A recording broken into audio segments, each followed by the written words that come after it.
Cashflow Diary Podcast, episode 123. Welcome to yet another exciting episode of the Cashflow Diary Podcast, the podcast that teaches you insider tips, tactics, and strategies for creating leverage streams of cash flow into your life. Learn from top-performing entrepreneurs, business owners, investors, and thought leaders from across the globe as they share their secrets to success. Like what you learn on this and other Cashflow Diary podcast episodes? Go to learninvestingnow.com and sign up to receive powerful tips and information that will help you succeed as an entrepreneur and investor. Now, here's your host, investor, entrepreneur, business owner, educator, speaker, author, and master facilitator of Robert Kiyosaki's cash flow game, Jay Massey. Hey guys, how you doing out there? How's December treating you? I know it's right. It's only been a few days in, but you should still be focused on December, not January yet. You heard me say that last time. For those of you joining us for the first time or the 101st time or how many ever times, welcome. My name is Jay and I'm your host today. What we're going to be talking about, if you caught earlier, the previous episode, we were talking about a necessary skill. One of the necessary skills is learning how to fail. That is definitely something that you must learn to do. You've got to learn and develop the muscle of failure and, or at least learning how to fail, how to accept it, how to pursue failure, how to make sure you recover from failure, how to learn from failure, your own, others, etc., etc., etc. Today, we're going to talk about another necessary skill. And when I say necessary, I just want to make sure that everyone is clear in understanding that these are not optional. You can't circumvent them. Now, you may not be the one to implement them, but you still have to do them. Your company still has to have them done. Somebody's got to do it. And if you're not the one implementing it, you're probably the one overseeing it. So you still need to know a little bit about it. And that's kind of where I'm coming from today, is that you still need to know a little bit about it. However, there are some things that you need to know a lot of bit about. And this is definitely one of them, along with some more necessary skills that we'll be talking about in the not too distant future.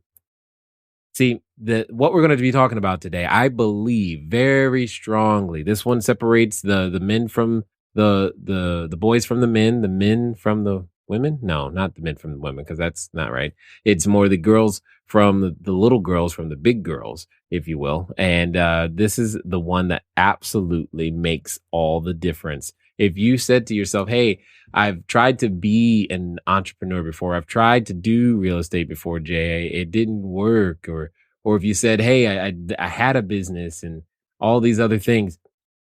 At the end of the day, I'm going to say that it came down to one of many things, but definitely this one was one of the issues in a very, very strong way. And in fact, if you feel like you're still stuck at your job, if you're saying to yourself, New Year is coming around the corner, and one of the things I want to do is I want to make more money. I want to earn more money. This skill set is one of the necessary skills that you are going to need in order to make that happen.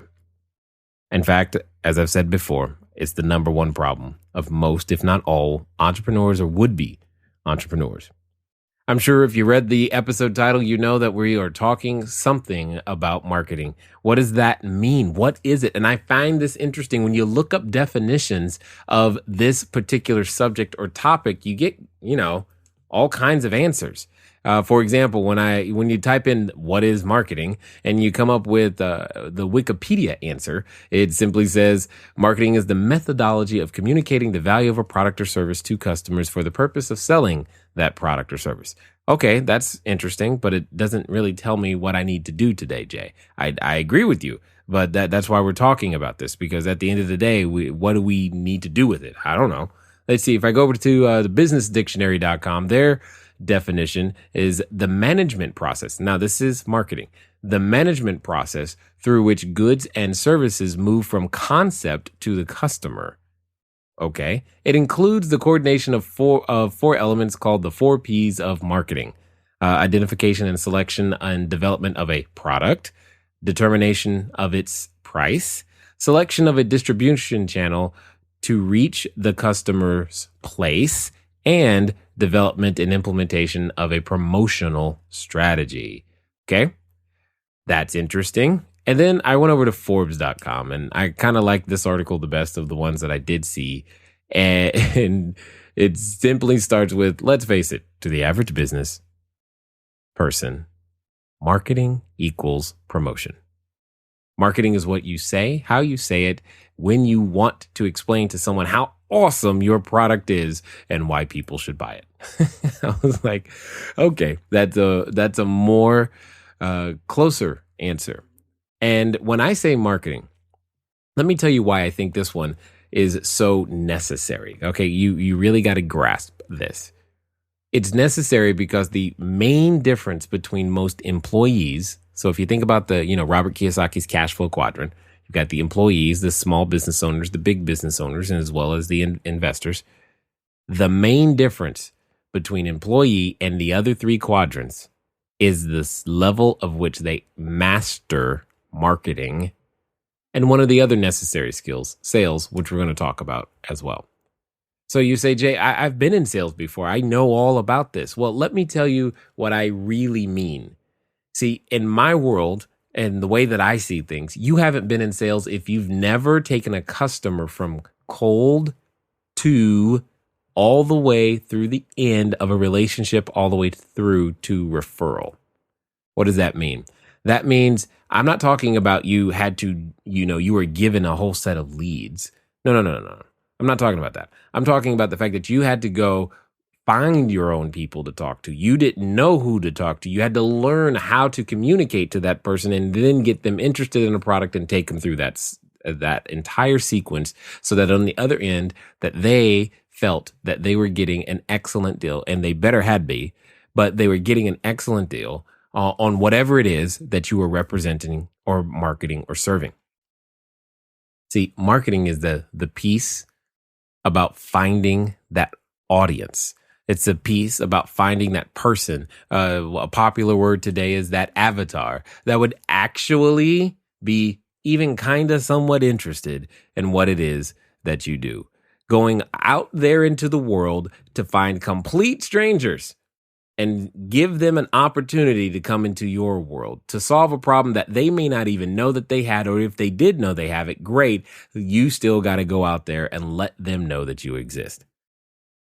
The interesting thing about real estate, and more importantly, real estate investors to me these days, is that for some reason, we have this tendency to believe that all I have to do is buy the house and the people will come to me. Of course, people need a place to stay. That I have a house. It'll be fine. It'll be full. It'll be this. And, and you've heard it said to some degree, if the deal's good enough, the money will find you. And I know I've said things like that, and it's very true, but it's also very not true in the sense that the money can't find you if you've never paved a way for the money to get to your door, which means you got to have some marketing. The major issue, I believe strongly that I hopefully will be able to settle in this particular episode for you, is to understand that part of the reason that your business isn't as large as you may want it to be yet is simply because not enough people know that you're even in business. Period. A forgotten skill set is how to build, maintain, manage, curate, and grow a database, a Rolodex. That's where your business lies. It lies inside the potential customers who you know. It helps you to do and execute what you know. You can know a ton about real estate, and many of you do. However, if you don't know anyone to practice it with, it doesn't matter. See, I think every entrepreneur in every profession has this problem, especially the more self-employed or information is required to actually execute the strategy. Here's what I mean by that. Doctors, they have to learn how to market, or they have to go to an HMO. Dentists have to learn how to market as well. Chiropractors, loan officers, realtors, everybody's got to learn this skill and how to attract people to them. Failing to learn it, they typically become an employee. That's usually the pattern. That's usually what happens. And those are the things that I say that's why it's a necessary skill. It may not be absolutely necessary as an employee unless you're employed as a marketer of someone else's services, but it is an absolute mandatory. You're like, Jay, but I've never done that. Doesn't matter. You have to learn how to do it, because if you don't learn how to do it and learn how to do it well, you won't have customers. And with no customers, you therefore have no business. In the world of real estate, these are called tenants. These are called buyers. They're occasionally called sellers. And then here's the thing. You've got buyers and sellers of money, buyers and sellers of notes, buyers and sellers of houses, buyers and sellers of multifamily buildings, commercial real estate, all kinds of buyers and sellers to find, who all have what I call their investor identity that you must learn to target and find and solve problems for. At some point, this probably begins to sound like a lot of work. That's because it is. And it's actually one of the most important jobs that you should maintain control of as the CEO of your enterprising and growing organization. You will not grow your cash flow unless you grow your database. It's just not going to happen. You can try.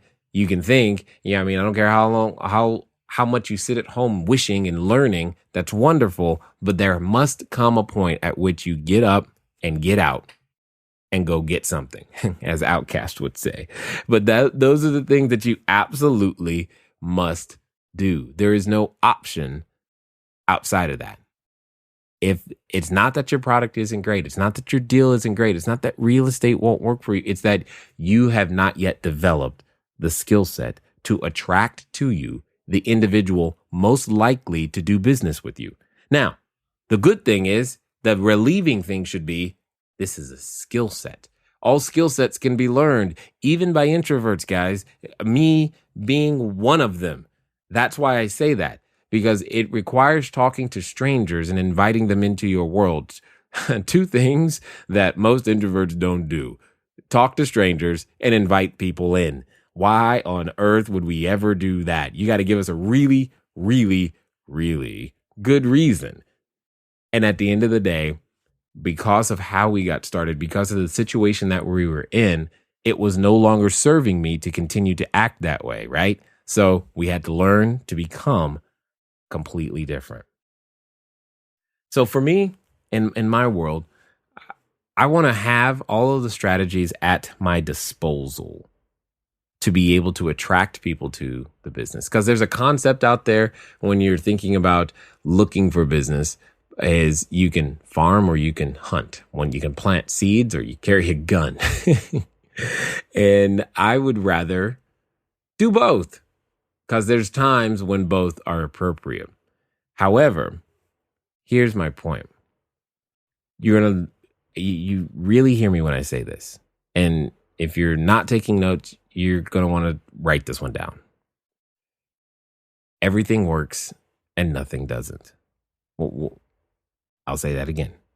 Everything works and nothing doesn't. Oftentimes, we are wondering, what is the new shiny bauble that's going to make sure all these customers come and flood my door tomorrow, right? Tomorrow, today even. And it doesn't really matter so much to me what you do.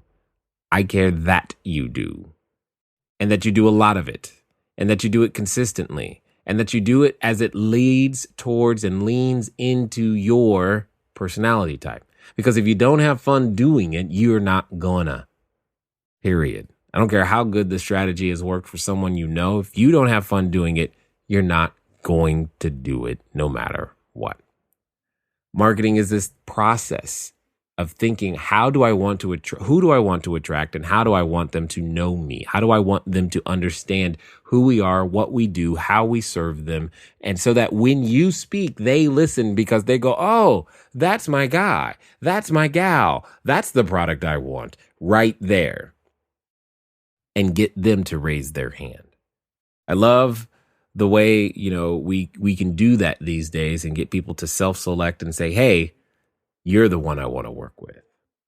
And that's exactly what that is our challenge, to understand our customers so well, to understand the person we're looking to serve so well, that when we talk, even though we're talking and placing our message in mass media and forms of communication, it still sounds like we're having a personal conversation to them.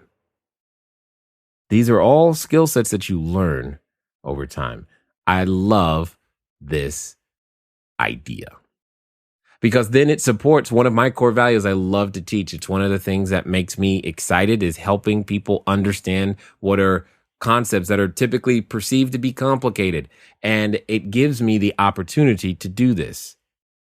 There's a gentleman out there who you may have heard of and maybe not, but you should find him and his books and everything else that he's talking about, because he talks about utility, not spelled in the way that you would normally think. It's Youtility.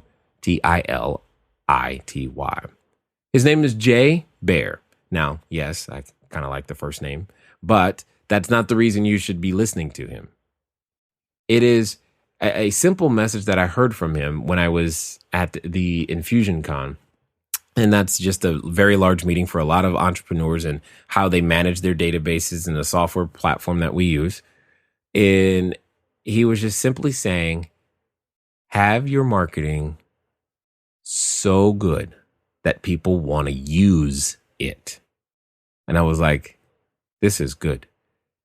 To me, that translates to you educate to dominate, because if you can create something inside of your business that is marketing, but is educational based, that your customer can use, then you become their go-to guy or gal or resource for whatever it is for their problems. And that's exactly what you want to do.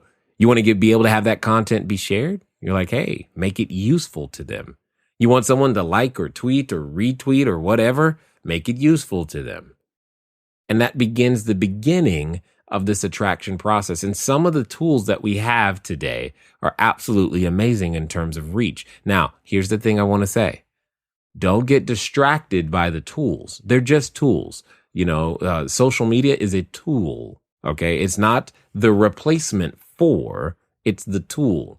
I have a marketing strategy. Here's what we're going to do to execute it. Oh, by the way, here's a tool that can help us reach more people faster in more areas, more demographics. And those are the advantages that technology brings today. The technology in and of itself isn't the answer. I've said this before and I'll say again. You can have an expert tool, but that does not mean you know how to use it expertly yet. You can learn this, and that's what I get excited about.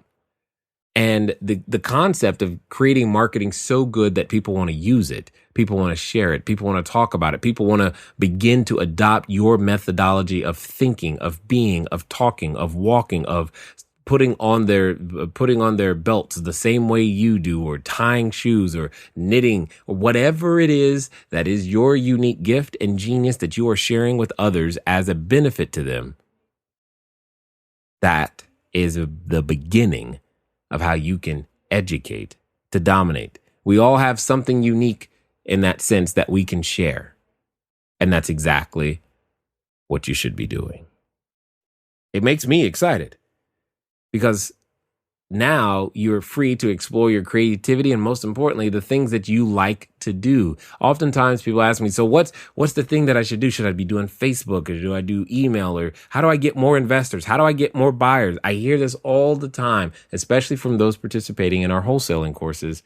They say, Jay, there's no buyers. Jay, there's no sellers. And it's funny because sometimes they're in the same marketplace, two different people. One comes to me and says, there's nobody buying. And the other one comes to me and says, there's nobody selling. And I'm just like, seriously? You're like, yeah, I can find all the buyers, but I can't find sellers. And the other person, I can find all the sellers, but I can't find buyers. And I'm like, you live in the same place. The only reason this happens is because they don't know that you're there. If they knew that you were a possible solution, you'd get the phone call, email, tweet, Facebook message, or whatever else it is that you want to use as a tool. But they don't know.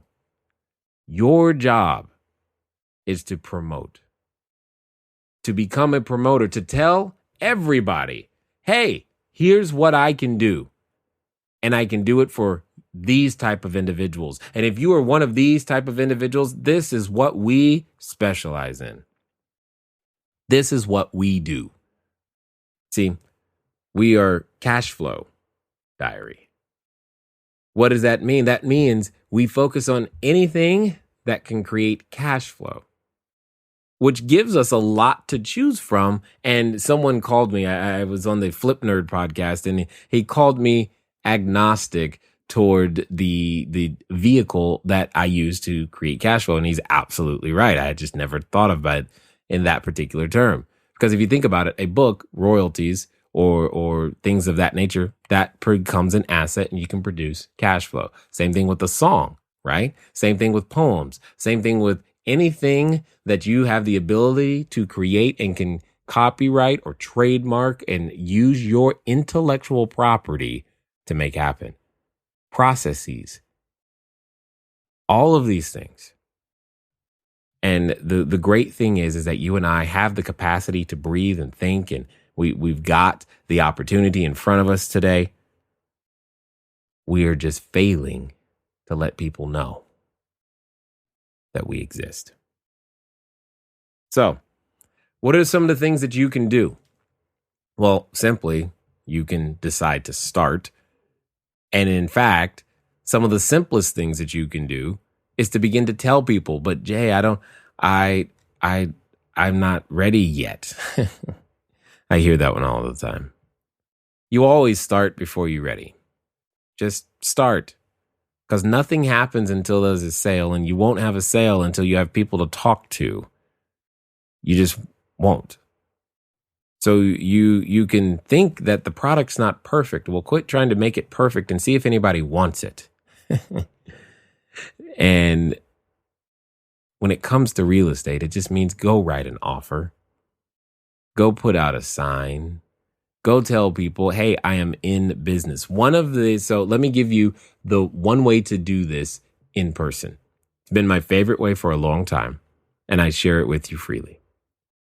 So you typically, when you're in person at a networking event, you have one of two situations. Either someone just asked you, hey, what do you do? Or you're about to ask them some form of, what do you do? Either way it goes, you've got to be armed and prepared for those answers. So let's talk about the situation in which someone asks you first, hey, what do you do?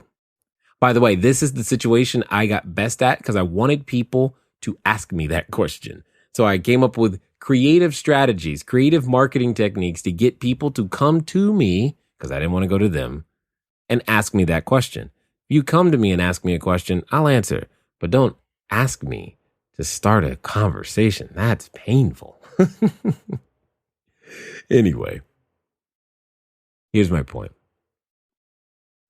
Here's a very easy formula that you can use. Again, this is going to be one of those moments you're going to want to take notes.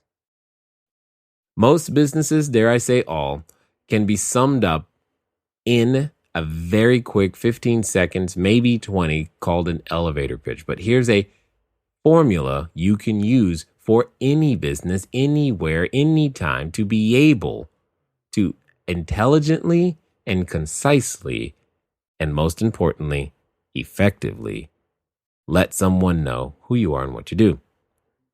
It's simply I, action verb, that would be in brackets, I, action verb, target market,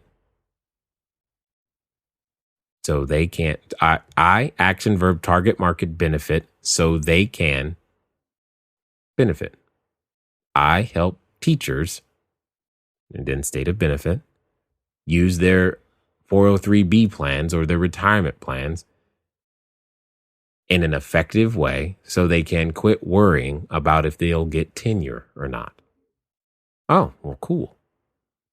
Now, the vehicle I use to do that, it could be anything. It doesn't really matter. What matters are the benefits to your customer. No longer they don't care about the features and the benefits. And we've got the best XYZ on the planet. Wonderful. Do you understand me? Do you understand my problem? And if so, please communicate that quickly because you got about 30 seconds before I tune you out. So that's a simple formula you can use.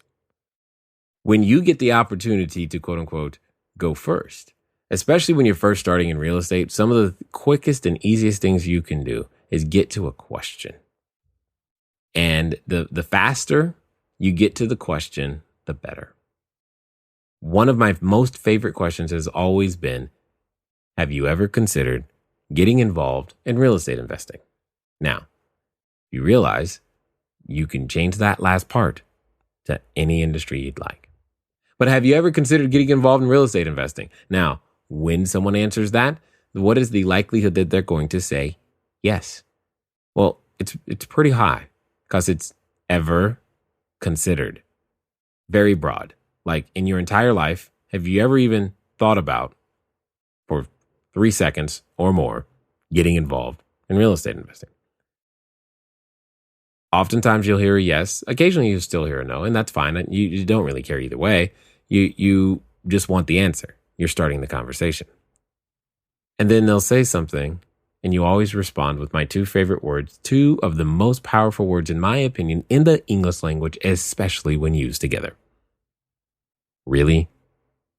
Why? From that position, you are now able and capable of finding out what it is that ails them so that you might be able to position yourself as a solution to help them. If you hear something that you can't solve, then maybe the best thing you can do is point them in the direction of a solution, which is still value as opposed to nothing. And that's what began and how I began marketing. Just verbally telling people one at a time, here's what I do. And I would always ask people, hey, what type of investing are you looking to do? Also, one of my favorite questions. What type of investing are you looking to do? You've got to begin somewhere. So here's an easy way for you to begin. One of the best marketing strategies for a business, period, is to educate people, as I've said before, but I love to educate using the cash flow board game. Many of you, you recently entered a contest, which, by the way, if you entered that contest and you got the email that says, hey, you won, I need you to give us a contact and say, hey, I'm the guy that won. I'm the gal that won, because the only thing we have is your email address and I can't email you the board game. It just doesn't work that way. Nonetheless, you guys know that that's one of my favorite tools to go out there and educate people with. And it educates them in such a way that it helps them want to do business with you, which is one of the major things that you want to do. You want to do that. Educate, give, deposit, give people a reason other than, hey, just give me money and I've got the best price to come do business with you. You've got to find more ways, more techniques to go out there and get your message in front of the correct market and have what they call a market to message match. Because without that, it lies flat. So what does that mean? That means you could spend a ton of money on marketing, but if you're marketing and sending your message to the wrong people, well, that's a problem. Doesn't mean the message is wrong. It means you could have chosen the wrong person. With today's technology, that it's easier to find this person than it's ever been, which is great. But you may not be able to take advantage of today's technology yet, and that's also understandable. That's why I gave you the two things that I used to get started. Because see, now you can go over to places like meetup.com or look at those Facebook events or go to places where you know you believe your target market is going to be. And when you're there, you know what to say to get the conversation started, whether they ask you or you get to go first. The interesting thing is, you don't have to make your marketing strategy and systems that complicated. The only thing I really have to say is that you understand that they're necessary. I look forward to talking to you soon. Until next time.